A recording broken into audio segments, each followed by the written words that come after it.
쌤이 운전해서 이렇게 오면서 가만히 생각해 봤는데 이런 생각이 들더라고요. 진짜 꿈 같은 얘기긴 한데 선생님 수업을 들을 때만큼은 그냥 행복했으면 좋겠다. 예를 들어서 막 무슨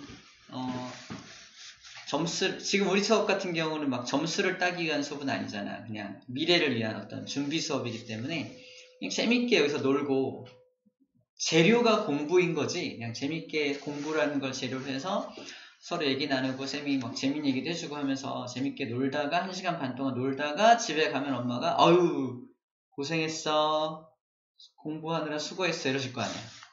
우리 놀다 왔는데. 꿈 같은 얘기지만 이렇게 좀 재밌는 수업들을 하고 갔으면 좋겠다는 생각이 들더라고요. 그래서 막 가급적이면 재미있게 그리고 스트레스 받지 않게 이렇게 수업을 좀 하고 싶다 생각을 좀 하면서 왔어요. 그래야 나도 재밌고 여러분들도 재밌으니까, 그지? 선생님 막 딱딱한 수업 되게 싫어하는데 내용이 엄청 딱딱할 때가 있어. 내용이 엄청 딱딱하면 물에 불렸다 해야 되는데 그럴 시간이 없잖아요, 그죠? 공부를 물에 어떻게 불려, 그죠? 아무튼 너무 딱딱한 경우가 있어서 그런 경우는 어쩔 수 없지만 가급적이면 딱딱하지 않게 재밌게 수업을 할 생각입니다. 너무 딱딱하면 뭐 이런 거 보여주고 그래요. 재미가 없죠? 나만 재밌나 이런 거. 여러분들 보면 재밌나? 초상권 침해인가요? 마음에 들어?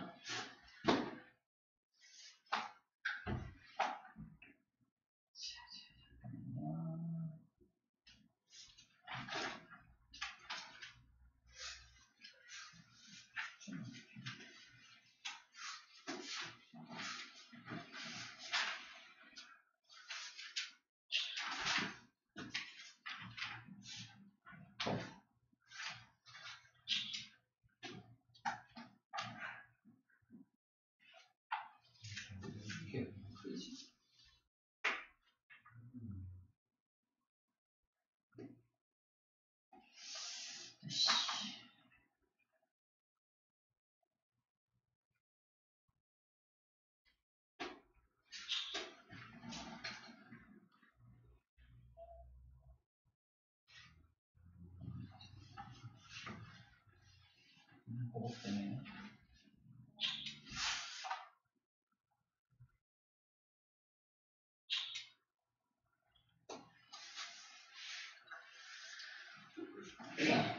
가볍게 시작해 봅시다.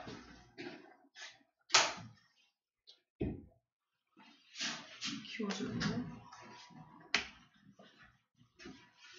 자, 우리 강의는 촬영이 되고 있습니다. 이미 하고 있네? 자, 시작해 볼게요. 간단히 말하면 물질은 총 3가지 상태가 있다. 물질의 상태. 자, 이 상태라는 말을 들으면 봐봐. 쌤은 지금 무슨 상태니? 그럼 뭐라 그래요? 기분 좋은 상태. 분홍색 옷을 입은 상태. 이건 화학에서 말하는 상태가 아닙니다. 화학에서 상태를 물어보면 뭐라고 말해야 돼? 고체, 액체, 기체 중에 하나를 말해야 되는 거야. 자, 그래서 이 분필은 무슨 상태입니까? 그러면 고체 상태입니다 라고 말하는 거예요. 그래서 상태는 정신 나간 상태 이런 상태가 아니라, 그죠? 어떤 고체, 액체, 기체 중에 하나를 말하는 거예요. 상태란 고체나 액체나 기체 중에 하나를 말을 하면 됩니다. 웃긴 건 뭐냐면 고체를 액체로 만드는 방법은 어떻게 하면 되냐면 열을 가하면 돼요.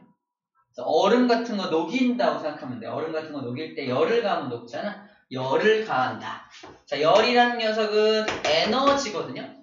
에너지를 넣어줘야 액체가 되는 거니까 고체보다는 액체가 훨씬 더 에너지를 많이 가지고 있는 거예요. 또 액체를 가열해야 기체가 되죠. 물을 가열해서 기체로 만든 걸 3글자로 뭐라 그래요? 수증기라고 합니다. 수증기. 수증기가 가장 에너지가 많아요. 가장 에너지 많습니다. 고체, 액체, 기체 중에 누가 제일 에너지가 많냐 그러면 기체가 제일 에너지가 많은데, 이걸 모식적으로 표현하면 이렇게 그림을, 계단식으로 그림을 그릴 수가 있어요. 이렇게 그림을 그려서 요 Y축이 의미하는 게 에너지야. 에너지고요. 얘가 고체고, 얘가 액체고, 얘가 기체입니다. 무슨 소리야? 기체가 에너지가 제일 많아요 이 뜻이죠. 액체는 두 번째로 많아. 근데 중요한 건 뭐냐면 고체도 에너지가 있다 없다? 에너지가 있다는 거야. 고체가 에너지가 있다는 증거가 뭐지? 고체도 운동을 합니다. 고체가 운동하는 거 본 적 있어? 책상을 만져봐. 운동하는 게 느껴집니다. 제자리에서 진동 운동을 한다고 표현을 해요. 우리 사람의 감각기관으로는 느낄 수가 없습니다. 하지만 분명히 이 자리에서 진동 운동을 막 하고 있어. 분명히 그 운동을 하고 있다. 진동 운동을 하고 있다는 건, 움직이고 있다는 건 에너지를 갖고 있다는 거죠. 그래서 고체도 에너지를 분명히 가지고 있다는 거 조심해야 될 부분입니다. 그래서 고체가 에너지가 제일 적다고 해서 에너지가 없다라고 말하면 안 되는 거예요. 에너지가 제일 적은 것 뿐입니다. 자, 이렇게 세 가지 상태를 변화시키는 건 바로 열에 의해서 상태를 변화시킬 수 있습니다.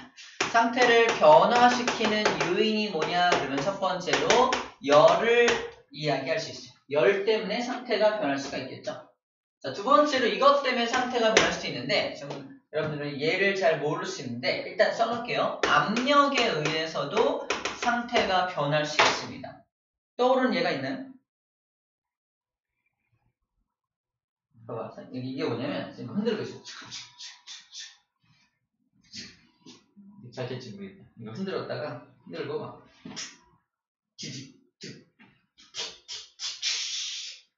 뭐 같아? 모르겠죠? 부탄가스예요. 부탄가스 안에 들어있는 거 흔들어봤어요? 안 흔들어봤어? 흔들어봐. 흔들어보면은 액체가 들어있어요. 액체가 출렁출렁거립니다. 출렁출렁거려. 자, 액체 상태 이 부탄가스를 우리 브루스타에다가 껴가지고 버너에 껴가지고 이렇게 불을 켜면은 액체가 찡 나오나요? 아니야. 기체가 나와. 기체가 나오면서 불이 붙는 거거든. 그러면 부탄가스는 원래 가스니까 가스가 영어로 기체거든요. 기체. 그래서 부탄가스는 원래 기체인데 이 안에 흔들어보면 액체도 들어있죠. 왜 그렇게 된 거냐면 그 기체들한테 엄청난 압력을 가해가지고 액체로 만들어서 넣는 거야. 그래서 기체한테 압력을 가하면 액체로 변할 수도 있다라고 하는 좋은 예가 됩니다. 좋은 예가 돼요, 이게. 자, 압력에 의해서도 상태가 변할 수가 있구나라는 거예요. 그럼 이 안에 액체로 들어있던 게 밖으로 나오면서 압력이 확 낮아지죠. 이 안에는 엄청 압력이 큰데 밖으로 확 나오면은 압력이 너무 낮으니까 다시 기체로 확 변해가지고 불이 붙게 되는 거야. 이렇게 압력이 변함에 따라서 상태가 변할 수 있다라는 정도로만 정리해주면 될 것 같습니다. 오케이. 밑줄 좀 볼까요? 여기 보면은 상태 변화의 원인, 그래서 온도와 압력이라고 되어 있죠. 온도, 압력. 우리 색깔펜으로 하면 좋을 것 같아요. 색깔펜으로 요 원인에 대해서 밑줄을 좀 그어놓읍시다. 상태는 왜 변하니? 그러면은 온도 또는 압력에 의해서 변하게 됩니다. 라고 말을 해주면 됩니다. 자, 그리고 그렇게 상태가 변했을 때 각각의 고체, 액체, 기체의 특징을 좀 살펴볼게요. 고체, 액체, 기체. 일단 액체하고 기체는 흐르는 성질이 있습니다. 액체가 흘러가는 거. 기체도 흘러갑니다. 기체는 일단 눈에 보여, 안 보여? 눈에 안 보이죠? 분명한 건 흘러갑니다. 이 공기라는 기체가 흘러가는 현상을 뭐라 그러는지 알아? 두 글자로? 비읍, 리을. 공기가 흘러가는 현상. 정답. 바람이 분다라고 말합니다. 바람. 공기가 이렇게 이동하는 현상을 바람이라고 말해요. 공기가 이동하는 현상을. 자, 눈에 보이지 않지만 바람을 느낄 수 있어, 없어? 느낄 수 있잖아. 흘러가는 게 느껴지네. 그래서 기체도 흐르는 성질이 분명히 있다는 겁니다. 그리고 방금 봤듯이 그런 부탄가스 같은 기체는 이렇게 압축도 가능하죠. 압축이 되게 잘 돼요. 압축이 잘 됩니다. 이게 왜 그러냐면 입자와 입자 간의 거리가 너무 멀기 때문에 이거 힘을 가하면 이렇게 쭉 빈 공간을 없애서 이렇게 압축할 수 있습니다. 여러분 어떤 걸 해봤냐면은 옛날에 혹시 해봤나? 문제 맞춰줘. 아주 커다란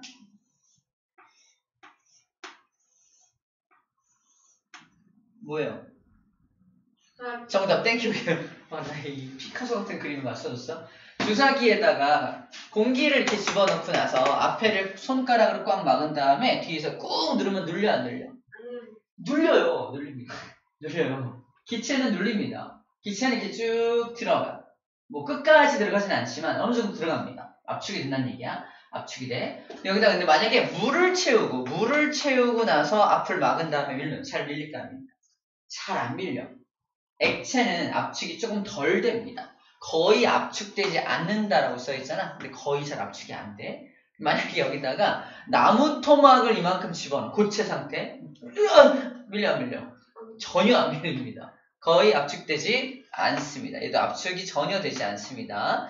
당연히 고체는 흐르는 성질도 없지만 압축도 안 돼. 이게 고체의 성질이라면 액체는 흐르고 압축이 좀 많이 안 되는 성질이 있고요. 기체는 흐르고 압축이 잘 되는 성질이 있다는 겁니다. 그죠? 그 다음에 이건 뭐냐면 자, 요 네모가 어떤 고체 물질인데 얘를 이 커다란 비커에 넣어도 요 모양이죠. 그리고 요 동그랗게 생긴 어떤 접시, 페트리 접시에 집어넣어도 이 모양은 변함이 없죠. 모양이 변함 없어요.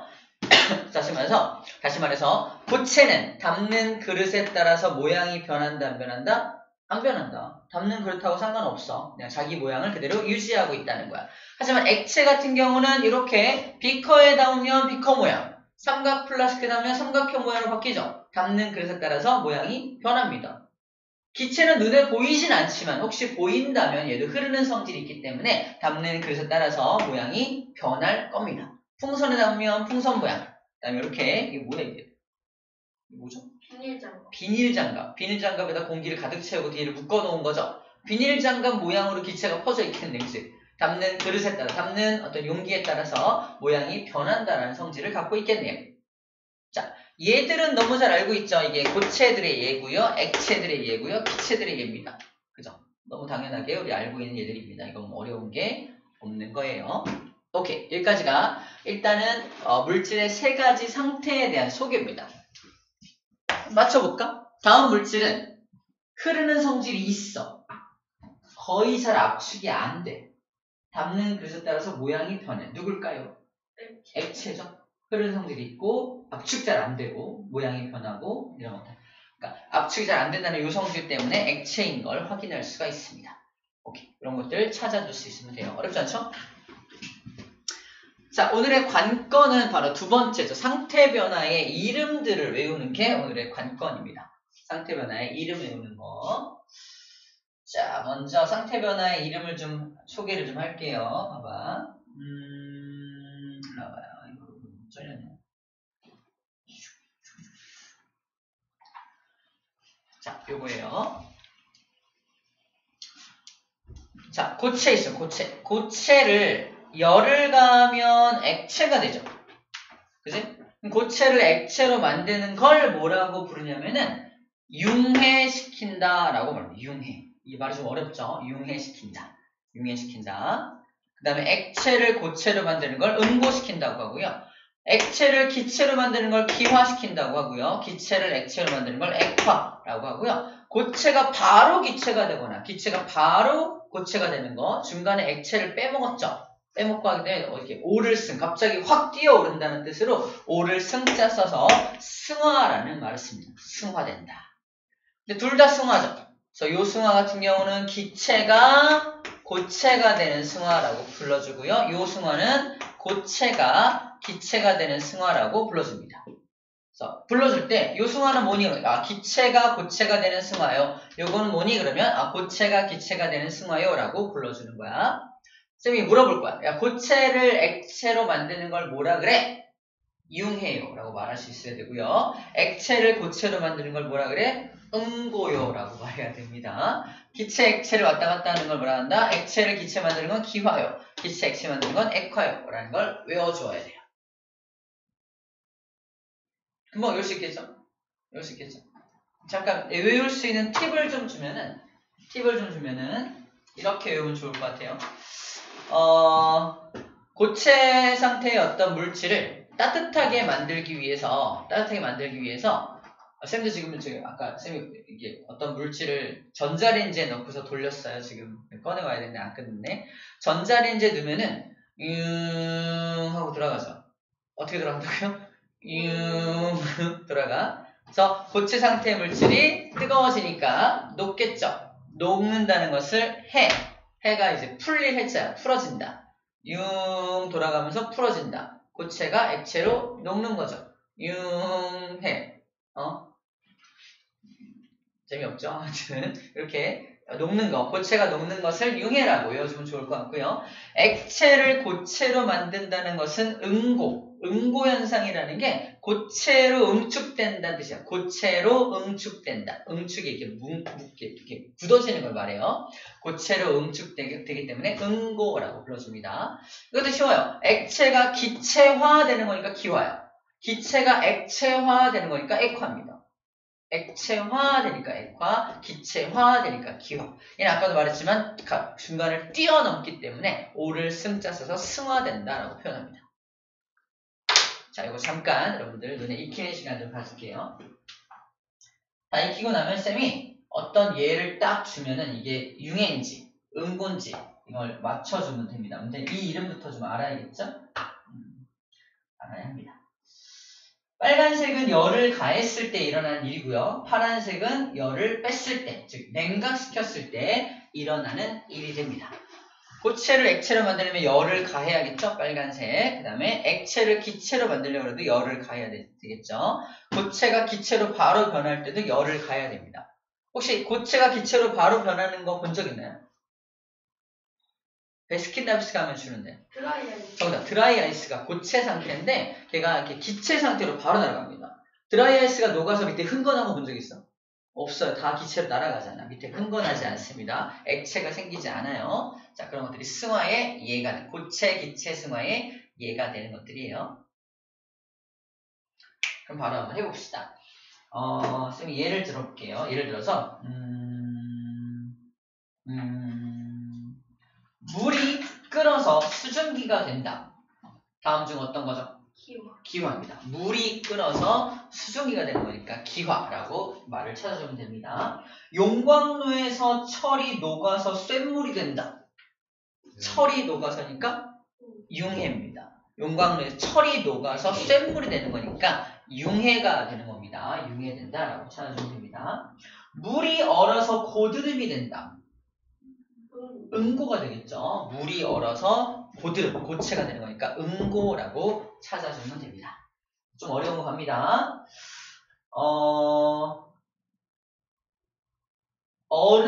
얼음물이 들어있는 컵 표면에 물방울이 맺힌다.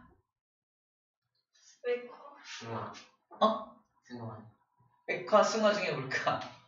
답은 둘 중에 하나 있습니다. 얼음물이 들어있으니까 이 물은 엄청 차갑겠죠? 자, 이 얼음물이 엄청 차가우니까 이 컵의 표면도 같이 차가워지겠죠? 그치? 차가워지겠죠? 차가워지면은 공기 중에 있던 수증기들이 자, 답 나옵니다. 자, 수증기가 막 돌아다니다가 이 차가운 컵 표면에 딱 닿아. 그럼 어떻게 될까? 아, 차가! 수증기가 엄청 차가워지면 어떻게 되는 거야? 기체가 차가워지면서 뭐가 된다? 액체로 바뀌고, 깜짝이야. 너 못 온다고 하지 않았어? 빨리 끝나가지고. 아, 다행이다. 갑자기! 거기 앉아. 그래서 기체 상태인 수증기가 갑자기 차가운 컵 표면에 딱 닿아서, 차가워! 냉각되는 거야. 냉각돼가지고 액체로 변하게 되는 거죠. 그래서 무슨 예가 된다? 액화입니다. 액화. 누가 맞췄죠? 잘못했어요. 액화라고 찾아주면 됩니다. 자, 승화는 어떤 예가 있냐면 새벽에 추운 겨울 새벽에 풀잎에 막 서리가 내려 있는 거, 또는 아빠 자동차 유리창 앞에 하얗게 막 뭐 껴있는 거, 서리 껴있는 거, 이게 바로 승화야. 마찬가지로 엄청 차가운 겨울 아침에 아빠 자동차 유리가 엄청 차가워져 있겠죠. 엄청 차가워져 있는 상태에서 공기 중에 있던 수증기가 아빠 차 유리창에 딱 닿으면 어떻게 돼요? 너무 차가워서 에너지를 많이 뺏겨. 냉각이 엄청 돼서 바로 얼어버리는 거야. 바로 얼어버려서 바로 이렇게 기체가 바로 고체로 되는 승화 현상이 발생되게 됩니다. 자, 이런 승화가 되는 거예요. 자, 우리 2번하고 상태 변화 이름들 외우고 있습니다. 일단 우리 요거를 외워야 돼. 각각 움직일 때, 변화될, 상태가 변화될 때 이름들이 어떻게, 이름 용어적으로 어떻게 불러주는지 먼저 알고 있어야 됩니다. 나 1학년 때 배웠던 내용이야, 그죠? 좋아요. 자, 그 다음에 이건 뭐냐면, 여기 화장실 가면은, 남자 화장실에 있어요. 남자 화장실 변기에 하얀색 무슨 알약 같은 게 들어있거든요. 변기에. 이게 뭘까요? 나프탈렌이거든. 나프탈렌이, 무슨 성 물질이냐면, 승화성 물질이야. 나프탈렌에서 승화가 일어납니다. 나프탈렌 고체가 바로 기체로 승화가 되면서, 방향제라 그러죠. 약간 향기로운 어떤 냄새가 풍기면서 세균이 살지 못하게 만들기도 하고요. 어떤 벌레 같은 것도 살지 못하게 만드는 게 바로 저 녀석이에요. 그래서 거기다 굳이 넣어놓는 거야. 자, 그럼 또 승화. 그거는 고체가 기체가 되는 승화의 예가 되겠죠. 자, 그 다음 젖은 빨래가 마른다. 어디 속할까? 빨래가 마르는 거.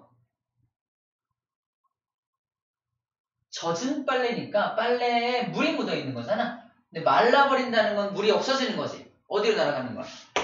기화. 기체로 날아가 버리는 겁니다. 기화의 예가 되는 거예요.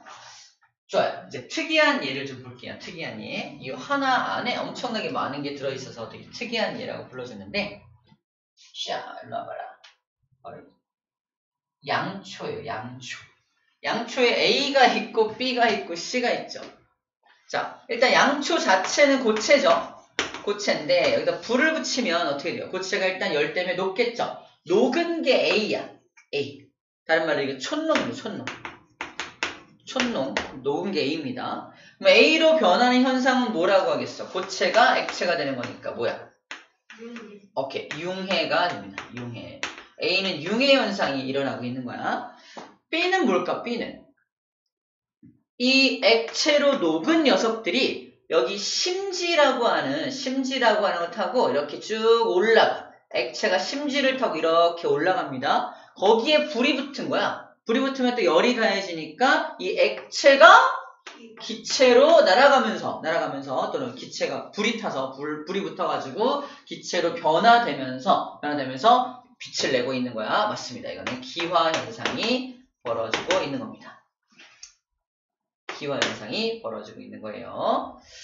자, 그 다음에 C는 뭐냐면 이때 촌농이 흘러넘치다가 이렇게 다시 굳은 거야. 촌농이 흘러넘치다가, 즉 액체가 흘러넘치다가 다시 고체로 굳어버린 거니까 뭐라고 불러줘야 돼? 응고가 되겠네요. 그래서 요 양초 하나 안에 융해도 있고 기화도 있고 응고도 있습니다. 이거 찾아줄 수 있어요. 그죠? 그래서 이 양초 문제가 굉장히 많이 출제가 되죠. 어렵지 않죠? 자, 이제 조금 더 특이한 거. 여러분들 많이 본 적이 없는 예를 하나 보여줄게요. 바로 밑에 있는 아이오딘입니다. 아이오딘이 뭔지 모르죠? 아이오딘니? 그거 아니고 아무튼 아이오딘이 뭐냐면요. 보라색 물질인데 이것도 우리 알고 있으면 좋겠어. 승화성 물질이야. 승화성 물질이라서 원래는 고체 상태로 존재합니다. 자, 밑에 잘 보이는지 모르겠는데 고체 상태에 아이오딘이 잔뜩 있는 모습이고 밑에서 가열하고 있는 모습이야. 얘는 승화성 물질이니까 고체 상태의 물질이 바로 뭐로 변하겠어? 기체로 변해. 그래서 기체로 이렇게 올라가고 있는 모습이야. 보이나? 기체. 여기서 일로 올라가는 건 첫 번째 어떤 상태 변화가 일어나는 거야? 고체가 바로 기체로 변하는 고기 승화가 일어나고 있는 겁니다. 고체가 기체가 되는 승화가 일어나는 거야. 그 다음에 이게 찬물이 담겨있는 둥근 바닥 플라스크를 준비를 해요. 그러면 기체가 막 올라가다가 뭘 만나? 차가운 물이 담긴 플라스크를 다 만나니까 어떻게 돼요? 또 차가워! 하면서 다시 에너지를 뺏기겠죠. 뺏겨서 뭐로 변한다? 다시 고체로 변합니다. 얘는 승화성 물질이니까 중간에 액체 상태가 없어. 자, 여기는 다시 기체가 다시 뭐로 변하는 곳이야? 2번. 기체가 바로 고체로 변하는 기고 승화가 일어나는 곳입니다. 그래서 이 안에서는 고기 승화도 일어나고요. 기고 승화도 일어나게 되는 거예요. 편의상 고체가 기체가 되는 걸 고기승화, 기체가 고체되는 걸 기고승화 이렇게 불러줄게요. 편의상. 그래서 승화가 둘 다 일어나고 있는 모습을 보여주고 있습니다. 어렵진 않죠? 오케이. 여기까지가 일단 두 번째 상태 변화에 대한 내용이고요. 다양한 예시들을 살펴봤습니다. 자, 여러분들 융의 기화, 승화, 응고, 액화, 승화 있죠? 쭉 읽어보면서 이거 뭔지 잘 모르겠어요 하는 거 질문 받을게요. 쭉 한번 읽어볼까요?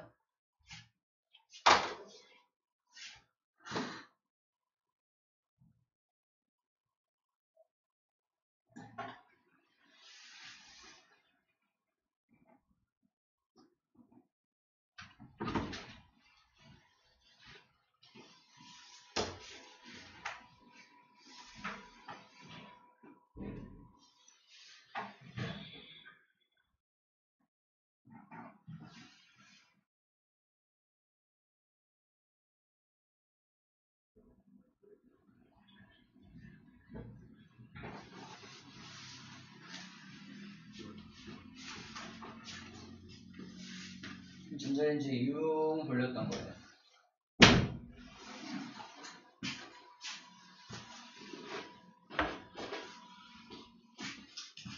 거기 인스턴트 커피 나오는 거 보여요? 인스턴트 커피. 맨 밑에 승화 맨 밑에 빨간색 승화 맨 밑에 음식물 속에 물을 얼린 후에 승화시켜서 라면 스프나 인스턴트 커피를 만든다. 일단 인스턴트 커피 잘 모를 테니까 라면 스프를 한번 떠올려. 라면 스프를 떠올려봐. 라면 스프는 고체 물질이잖아. 가루 형태로 되어 있죠. 어떻게 만드냐면은 일단 사람들이 봐봐. 라면 스프에 깜짝이야. 이 시간에 왜 이래? 2시인데 지금. 3시잖아. 깜짝이야. 3시 소리야. 놀래라. 오늘 이상한 일이 많이 발생하네요.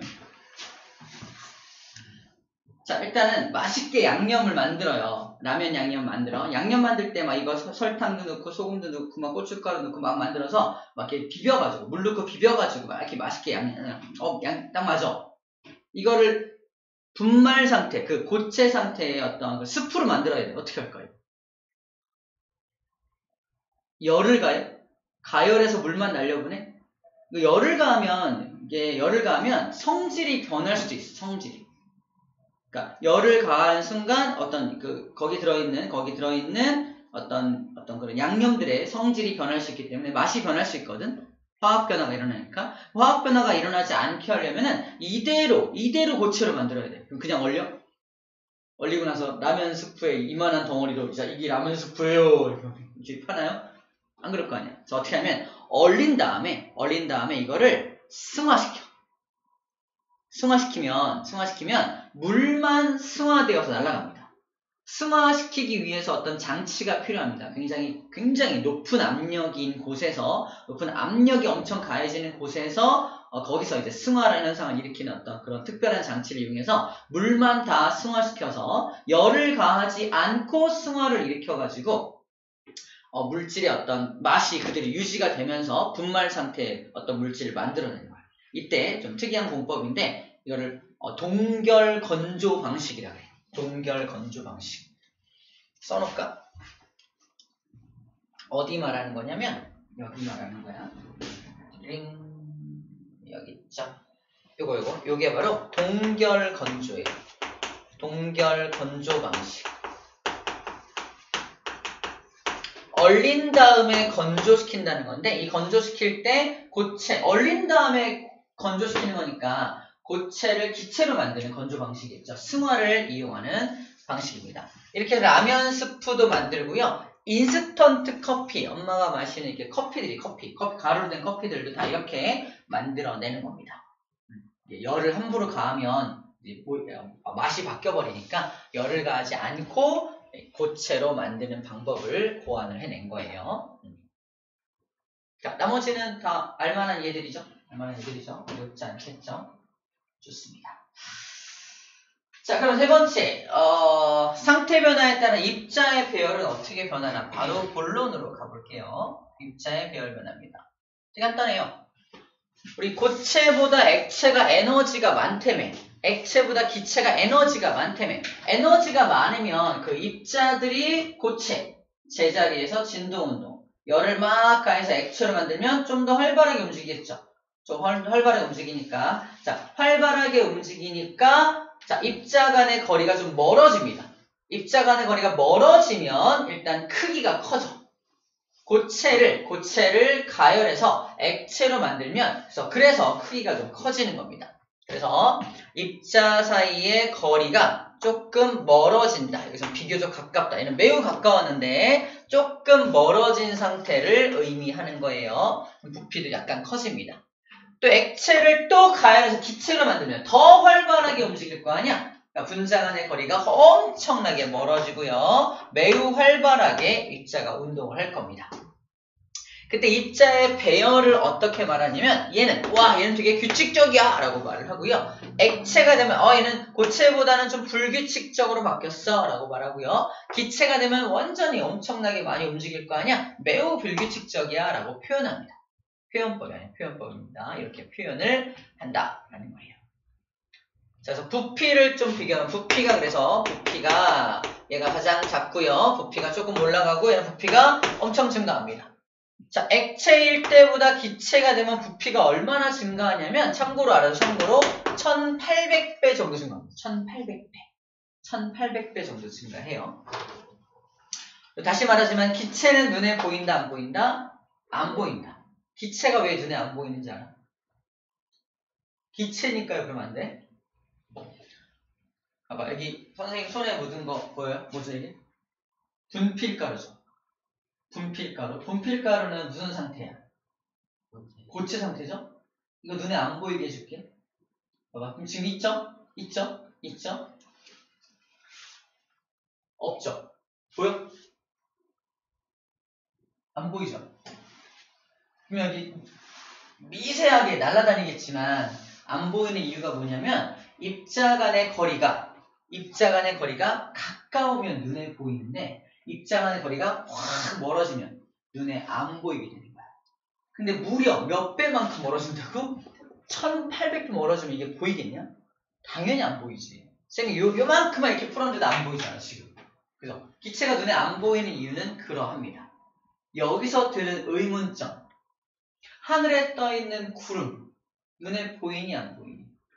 보여요. 그럼 기체가 아니라는 거야. 구름은 기체가 아닙니다.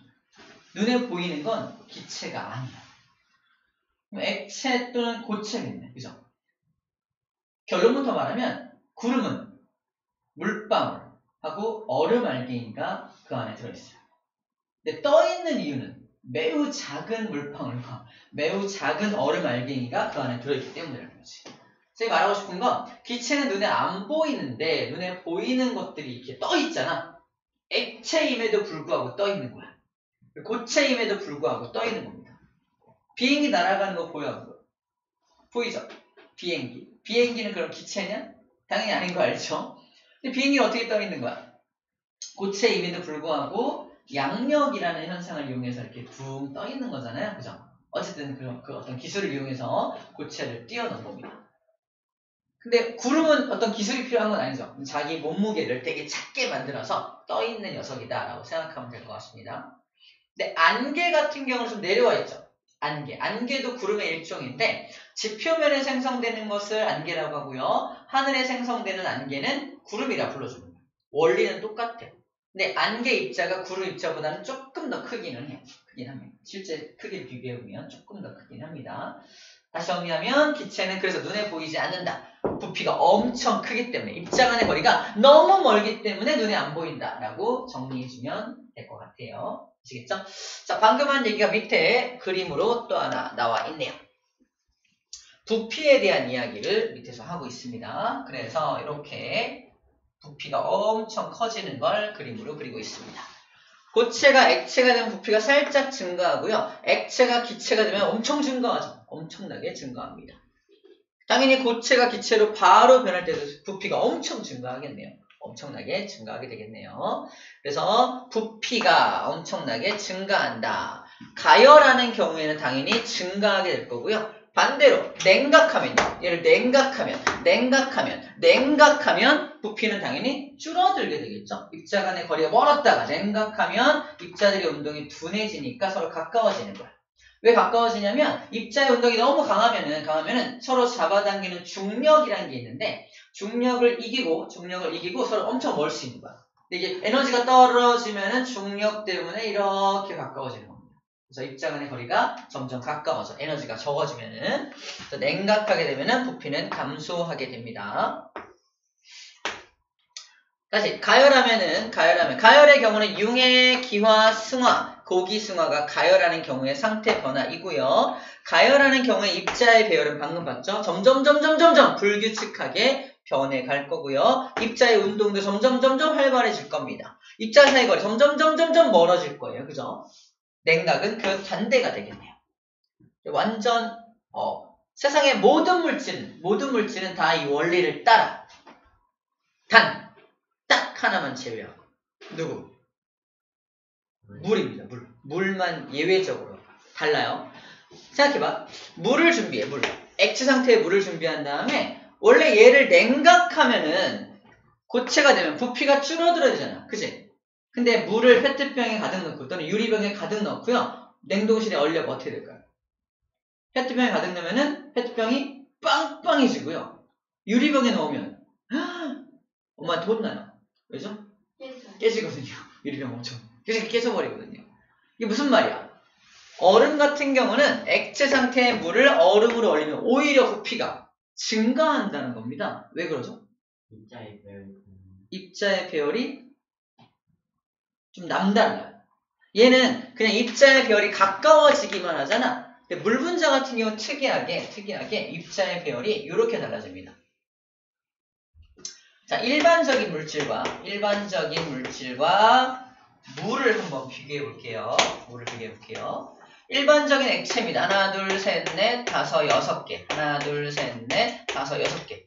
부피가 비슷한 물과 일반 액체를 준비를 할게요. 제가 A라고 하고 얘를 B라고 합시다. 자, 얘를 얼려요. 얼리면 얘는 입자 간의 거리가 엄청 가까워질 거 아니야? 그치? 가까워져서 요만하게 얼어버립니다.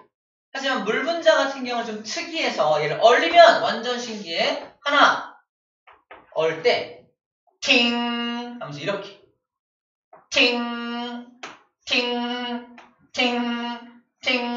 팅 이런 식으로 표현합니다.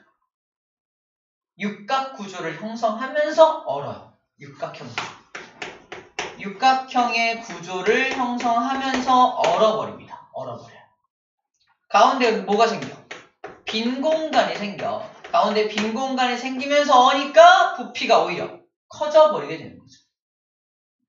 자, 물이 얼어서 얼음이 된 녀석이 바로 이 녀석이야. 얼음이 육각형 구조를 기본 구조로 하고 있습니다. 겨울에 하늘에서 뭐가 내려요? 이렇게 눈이 내리잖아. 눈도 얼음이죠. 혹시 얼음 결정의 구조 본 적 있어요? 보여줄게요. 얼음 결정이 그래서 육각형 구조를 하고 있습니다. 모든 눈 구조가 그래서 육각형을 기본 구조로 하고 있어요. 보자. 프리미엄 깔아놨어요. 어딨어? 눈 결정체. 뭔가? 하면 안 돼?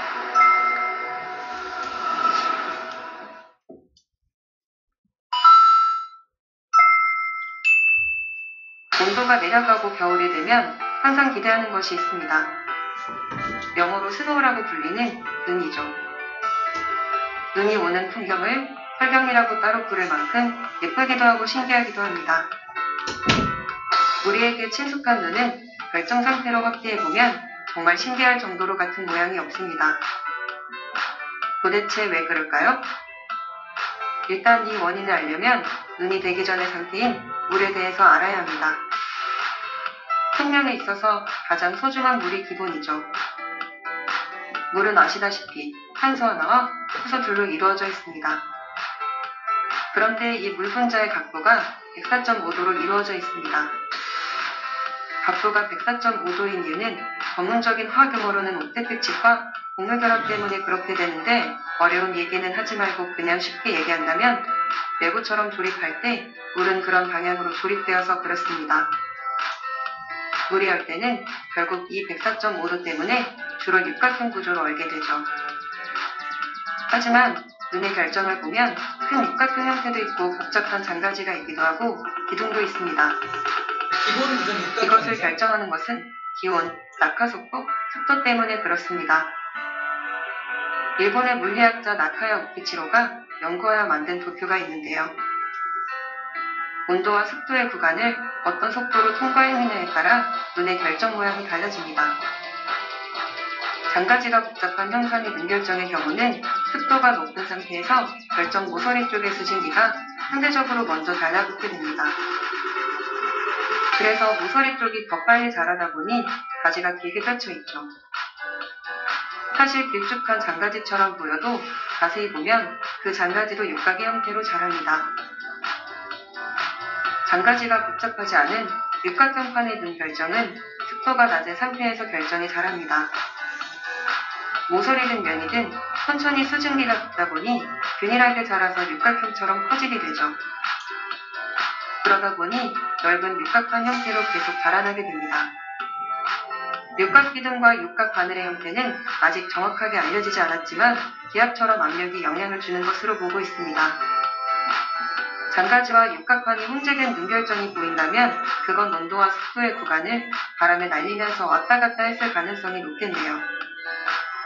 대략 요약을 한다면 습한 날은 장가지형이 많고 건조한 날에는 육각형의 형태가 좀 더 많이 보입니다.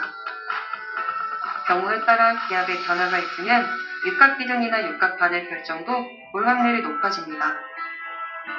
그렇다면 왜 똑같은 모양의 눈 결정은 하나도 없는 걸까요? 그건 눈이 하나하나 형성될 때 온도, 습도, 낙하속도와 압력이 모두 다 동일할 수 없었기 때문입니다. 눈이 만들어져 내릴 때 같은 위치가 아니므로 아주 미세하게라도 조건이 다 틀려져 버립니다. 같은 위치에서 같은 모양으로 자랄 수 없게 돼버린 거죠.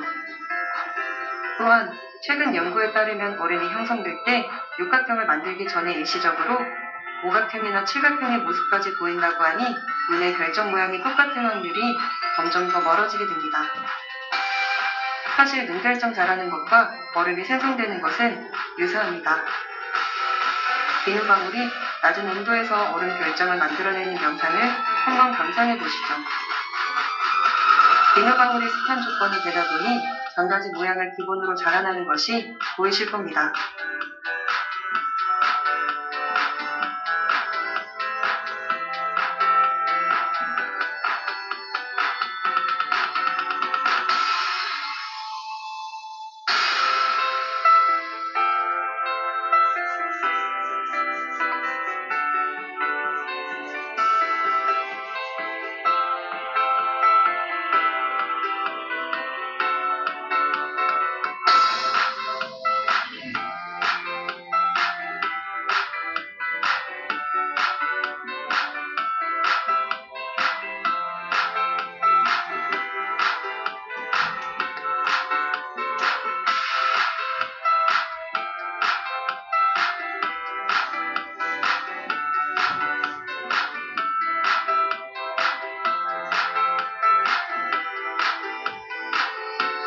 재밌게 보셨다면 구독과 좋아요 부탁드립니다. 감사합니다. 뭐 지우학 할 때 봤죠 우리? 어떤 기억나? 안 봤어? 처음 봐? 수빈이 처음 봤나? 본 거 같잖아? 안 봤어? 이 지우학 할 때 이제 우리나라에 눈이 내리는 이유에 대해서 설명할 때 보는 영상인데 오늘은 좀 다른 각도로 봤어요. 물이 얼 때 육각형의 구조를 이룬다라는 걸 보여주기 위해서 눈의 결정 육각형의 모양이다. 즉 육각형 모양을 만들다 보니까 빈 공간이 가운데 만들어져야 되니까 오히려 부피가 커지는 현상이 발생이 되는 거야. 좀 어려운 말로는 이거를 그래서 자 봐. 입자의 개수는 똑같죠. 다시 말해서 질량은 똑같아. 얘나 질량은 같은데 뭐가 커지는 거야? 부피가 오히려 커지죠. 부피분의 질량을 밀도라고 합니다. 부피가 엄청 커지니까 밀도가 작아지는 거야. 다시 말해서 얼음의 밀도가 물보다 더 작다. 무슨 말이야? 가볍다. 그래서 얼음을 물에 던지면 위에 둥둥 뜨는 겁니다. 일반적인 고체는 어때요? 밀도가 더 커요. 그래서 어떤 액체를 고체로 얼려 걔를 던지면 밑으로 가라앉아요. 안 해봤겠지만 액체 초콜릿이 있고 고체 초콜릿이 있으면 고체 초콜릿을 액체 초콜릿에 던지면 가라앉아요. 근데 고체 얼음을 액체 물에 던지면 뜬다고요. 이러한 예외적인 특성 때문에 밀도 차이도 예외적으로 나타나게 됩니다. 얼음이 위에 뜨는 현상 때문에 생명이 지금까지 존재할 수 있는 겁니다. 이제 생명에 대한 얘기 할 건데, 만약에 얼음이 더 무거웠다면 아래에서부터 물이 얼어갈 거예요. 생명체는 다 죽어요. 근데 위에서부터 오니까 위에 얼음이 쫙 생기면 걔가 다른 한기를 막아줘. 그래서 아래 물이 얼지 않게 도와줍니다. 아래 물이 얼지 않으니까 생명체가 그 안에서 살아남을 수가 있는 거야. 그래서 수십억 년 동안 그렇게 생명체가 살아남아서 진화를 거듭해왔다는 게 진화설의 어떤 기본 쟁점이거든요. 만약에 물의 특성이 이런 예외적인 특성이 물에 없었다면 생명체는 지구에 존재하지 않습니다. 이거 되게 아무것도 아닌 것처럼 보이지만 이 예외적인 특성이 현재 우리를 있게 한 걸 수도 있어요. 좀 확대 해석하면은 그렇습니다. 좋습니다. 그래서 부피까지 얘기를 좀 해봤습니다. 우리 잠깐 쉬었다가 마지막 내용 정리하도록 할게요. 잠깐만 쉬었다 합시다.